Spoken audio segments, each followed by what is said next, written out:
Do you think that the challenges that women entrepreneurs and startups have historically faced mean that we will always be underrepresented in sourcing venture? I think at the moment women are about 8% or 5%, something like that, of all the venture that's sourced goes to women startups, or a woman is involved in them. And so we are underrepresented, and I'm just wondering if, you know, they have faced some challenges, and I'm hearing that you haven't, which is great, and hopefully that might be what's coming, like what's happening now, is that it's much easier for young girls.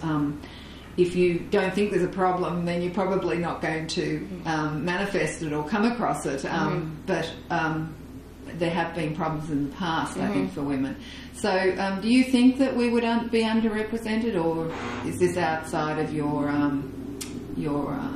expertise or experience? Well, I've thought about it a little bit, and there is something that is biological about a woman that, you know, we bear children that's a little bit different than a man who, you know, and typically because of that, women, there's like this span of time where, you know, if you want to raise children, you should probably be, well, you know, because I think of this as an entrepreneur and a woman myself, is that, like, you've got to juggle two lives. Yeah. If I want to start a family, I'm 26, so I don't today, but eventually I do. Yeah. I know, having been an entrepreneur first, that I cannot do this and raise a family. There's no way. Okay. I mean, at least the way that it's so far how it's gone, it is so consuming of my time. I barely can get home to take my dog out to go to the bathroom and give him, you know, a scoop of food. So it's like, it would be very challenging for me to be, for me personally, to raise a family the way I wanted and do this. That's so being honest. Thank you. Yeah, and I just think that, you know, I think that for, you know, men who want to have families, often they have a wife who is playing that role in their lives, right? And then they can still maybe, you know, have this crazy life, and maybe they miss out on some time, but they may not be around, and that's just, and people can make their own decisions. The guy can stay home and the women can work. That's all, that I understand those things, but I think there is something simply biological about a woman having a child that kind of affects, I guess, the time frame that we have. And so I fortunately started a company when I was 24, so pretty young, and companies take a long time to build to be successful, right? So, you know, I have another, hopefully, 8 years ahead of me doing this. So I think it's just, if you think about the window of time of childbearing years, the time you need to start a business to be successful, you know, there's this interesting dynamic going on. So I think it's less about ability or traits that a woman has to be an entrepreneur, that there may be actually, like, biological factors that, you know, we just may put our focus elsewhere for a period of time, and I think that's okay. If our number, so that was kind of a long-winded. no, but it's actually there's a lot of truth in that, and I guess a lot of women would relate to that, and I guess I would extend it to even more than just biological. It's hormonal too, because we have you know, different hormonal stages in our lives. So. And I don't know if you read, there was a post that Fred Wilson wrote about, like, women in their 40s starting companies, and there was like a wave of, after sort of the kids are grown and they start having time again, and they're in an interesting phase of life where they, you know, have a perspective of certain problems that can be solved that other younger generation, you know, like, you know, there's a lot of younger entrepreneurs these days, and that can be solved, and that they need a support system to be able to do that. And there's this group of people after they've kind of raised their children. I think it's an interesting thing is that women sort of sit on each end of that. I agree. But yeah, it was an interesting post to read from him, because he clearly sits in the middle of. And I'd stretch it to even, I'm 58, and I'd actually stretch it to even into your 50s, because I think that, you know, once your children are grown and you're free of that responsibility, then if you've got passion and vision, you can't keep a good girl down, really. Right. That's a good way to put it. There's hope for you too after you have your children. How do you feel about incubators? You just mentioned Fred Wilson's post, and obviously they were talking about XX Combinator as well in those posts. Do you think that there is a way, that is a way that more women could achieve funding? Yeah, no, I think a program like that, I mean, I went through an incubator myself as well, so I think that incubator programs are phenomenal for any entrepreneur, and so it's sort of that foundation, and maybe one, you know, if there's a group of female entrepreneurs that maybe are being underrepresented or they're not getting the attention because people just typically don't think of that group of people as being entrepreneurs, and they need that chance to simply prove themselves. Yes. I mean, I'm all for that idea of an incubator that would specifically cater to that group. But like the incubators in general, I think are just brilliant. I mean, I think that you just need that foundation, those connections. You need a lot of things. And you're one of the success stories too. Hopefully, on our way. Do you have any tips for women who are currently sourcing venture? I mean, I guess I would say that try to go as long as you can to, you know, without raising it, to find that product market fit, to find, you know, because you start with an idea and then you build something, you test it, you put it out there, you get customer feedback, there's all these cycles of getting to the thing, you know, and I think that if you can go through more of that without the pressure of, you know, investors and other people who are, you know, that pressure makes it a little bit difficult to go through those cycles. If you can do it, so run lean for as long as you can. Yeah, and it's an attractive thing to raise money, clearly, and people do it at all different cycles of their different stages of their business, and you know, it's a very personal thing of when you need it, when you made that connection, and you know it.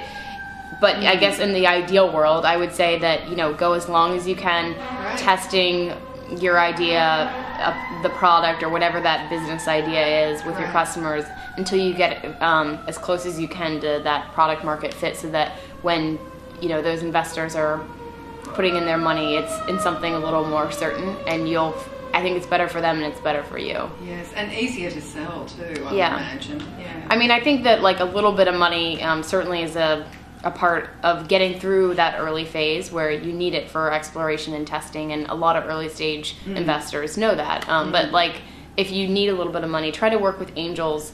I think they're, you know, the mindset of a angel investor is different than you know, venture capital. You know, they're often in it because they're just passionate about entrepreneurship and they want to help and they want to be involved, rather than they're working to get a return for somebody else. Yes. So thank you. Well, you've obviously had very positive experiences with venture capital, so this may not apply to you, but would you like to see changes in the venture capital community that could support women startups? And if so, what would your ideas be?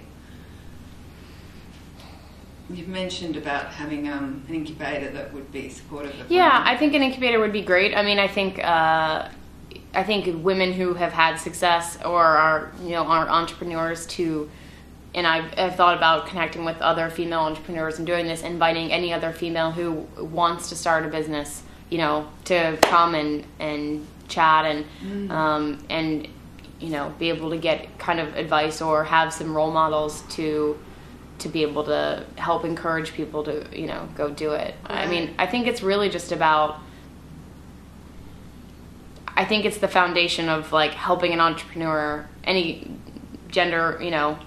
And then, like we talked about before, I think that maybe there's a few things that, you know, maybe some women may need a little bit of coaching on to just show that you don't need to like hold back, and you can hang.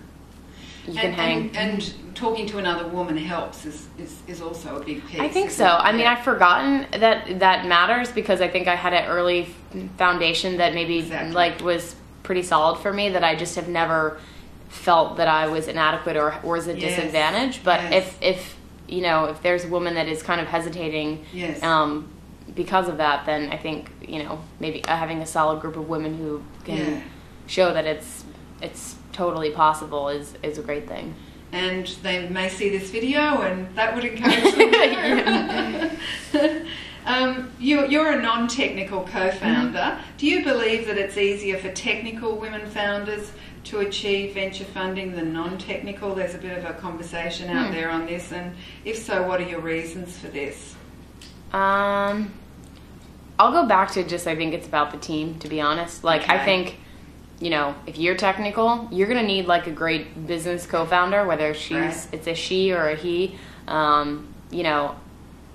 So I think female technical co-founders are probably more rare. Yes.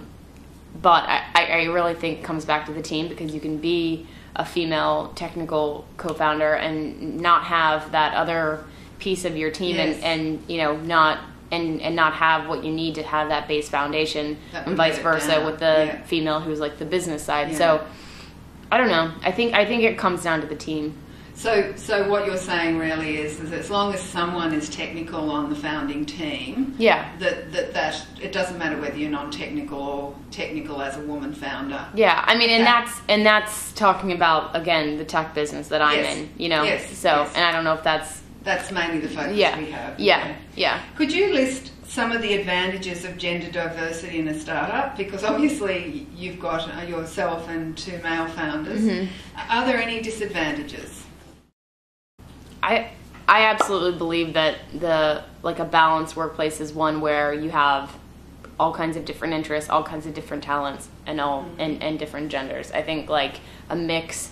I mean, people just bring different things to the table, and I think, like I said, whether it's, I think gender is just one of those traits that when you have a good mix, you get a good balance.